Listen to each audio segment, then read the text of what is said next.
From pollen to pollution, the numbers don't lie. More Black and Latinx people suffer from asthma than other groups. In his latest budget address, Philly Mayor Jim Kenney dedicated $1 million to improve air quality in the city. This comes after years of significant racial and ethnic disparities. NBC 10 and Telemundo 62's Isabel Sanchez walks us through how climate change can make those disparities worse. Jenny Lucerna lives for days like these, playing outdoors with her grandchild. But the outdoors can severely upset her asthma. Imagine not being able to breathe. That means Jenny always has her big bag close by. So this is what I have to carry with me every day. My inhaler, my allergy pills, my EpiPen. You never know what to expect. So I can have a day where I decide to take a walk at a trail, and let's say I didn't check the allergy forecast for that day, and then I all of a sudden start to get shortness of breath. Asthma is a chronic lung disease where airways get narrow and inflamed, making it very hard to breathe. Jenny is one of the more than 1.3 million Pennsylvanians suffering for the disease. The incidence of asthma in the general population varies based on race. My name is Gustavo Fernandez Romero. I am an assistant professor at Temple University Hospital. Dr. Romero points out Puerto Ricans and African Americans are particularly vulnerable to asthma. According to a study by the University of Pittsburgh, the rates for asthma for Puerto Ricans are 16%, 11% for African Americans, and 7.7% for whites. There's lack of access to care in the minority community, lack of access to a specialist, especially for kids and adults for asthma care, lack of education. Dr. Juanita Mora, allergist and immunologist at Chicago Allergy Center. Dr. Mora says the socioeconomic reality of these communities makes the asthma problem worse. They're more likely to live near the chemical plants, near where smog levels are really, really high. Smog, also called ozone, is a highly irritating gas. The American Lung Association gives Philly an F grade for its ground level ozone. So what is it about Philadelphia that makes it so bad? Well, there are about 7 million people who live in the metro area. So those folks, in the course of their daily lives, they make a lot of air pollution in their travel and in their industries. But Philadelphia also is downwind from other upwind sources. This is Kevin Stewart. I'm Director of Environmental Health with the American Lung Association. He says pollution traveling from Western PA and even not from Washington, D.C. impacts Philadelphia. Another major impact is climate change. Higher temperatures as a result of climate change help make more ozone in the atmosphere. Experts say the higher temps mean we're going to see more pollen because the growing season is getting longer. And severe weather events such as wildfire smoke and flooding won't help either. We know that underserved populations live in substandard housing sometimes, that where water invades and then mold can form.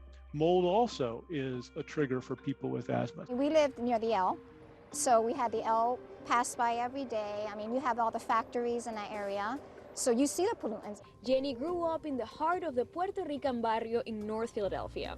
There, her asthma was hard to control, forcing her to move to a section of the city that is more open and has less traffic. I definitely think it was a big impact on me getting better. I was wondering if Dr. Goldstein was available.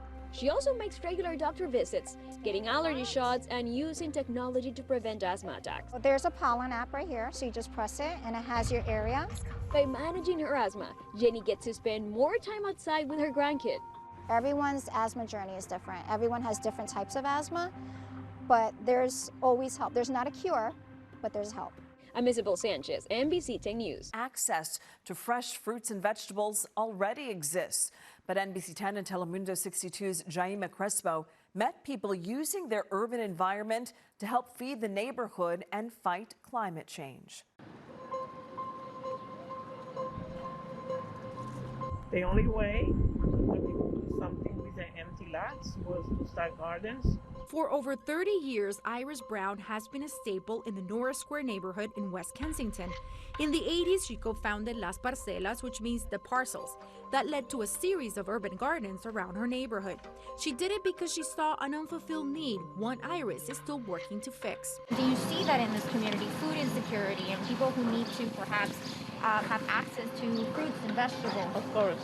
Of course, because we all know that in the poor communities, It's more diabetes, it's more heart conditions, and it's because of that. We need to be in a garden. We need to grow our own vegetables. The city of Philadelphia says just over 16% of residents go to bed hungry or face food insecurity. That number is most likely even higher because of the pandemic. Many of those impacted, unable to get access to or afford fresh food, are people of color. This is purple cabbage from last year. Iris is being proactive, growing vegetables and spices from her native Puerto Rico and incorporates African plants where her ancestors came from. But she's also keeping an eye on the future and in her own way is fighting against climate change. You see, urban gardens like Iris's produce much needed fresh fruits and vegetables to fight food insecurity, but they also help to combat the impacts of climate change by reducing food-related carbon emissions and waste. Those lead to global heating.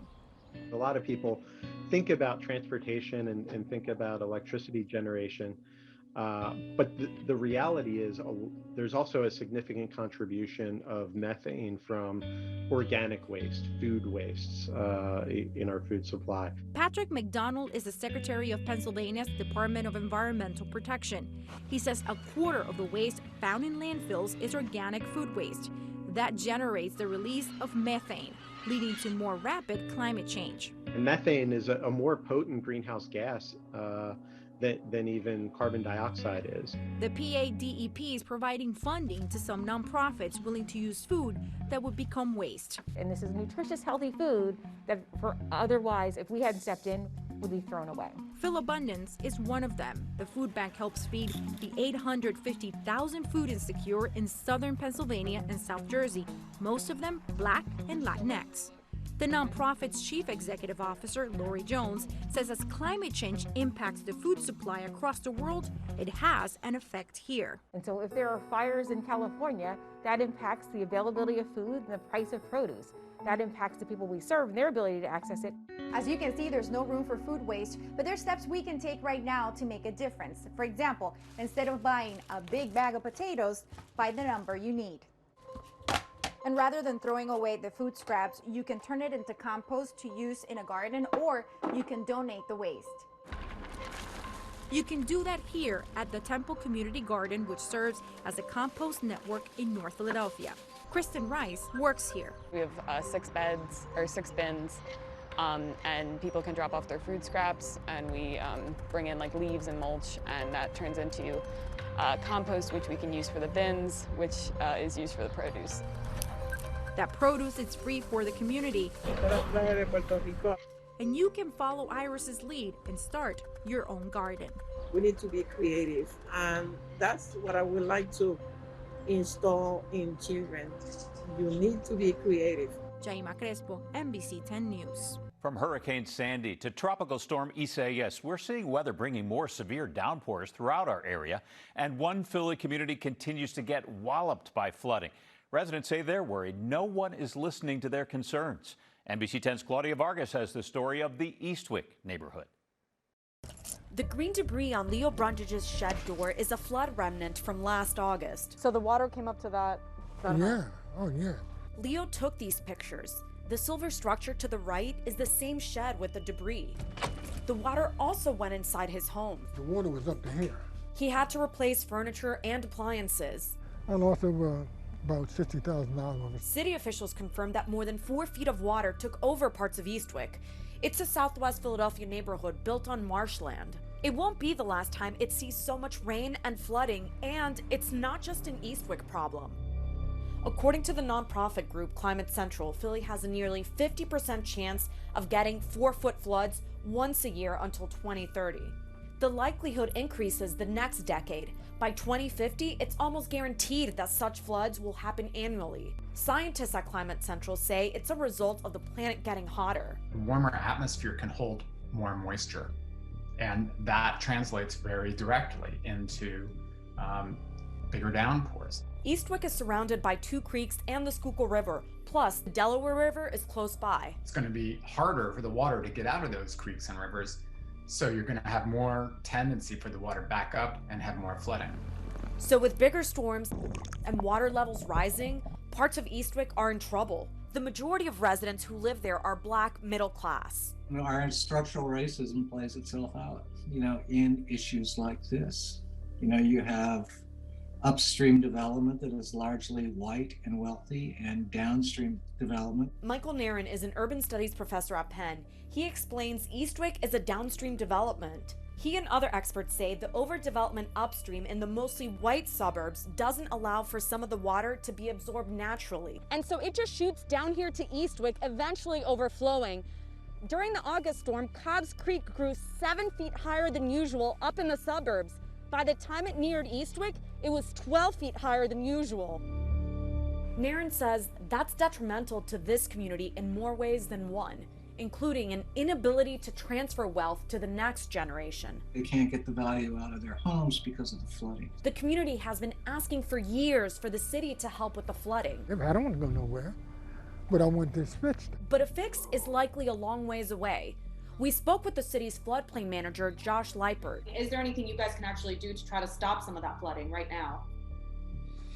There's no short-term solutions to stop flooding. This is a natural floodplain. The city engaged the Army Corps of Engineers with a long-term plan study. Whether it's elevations of homes, it's buyouts of homes, relocations of properties. The study would offer recommendations, and then the city would work with the residents on actual solutions.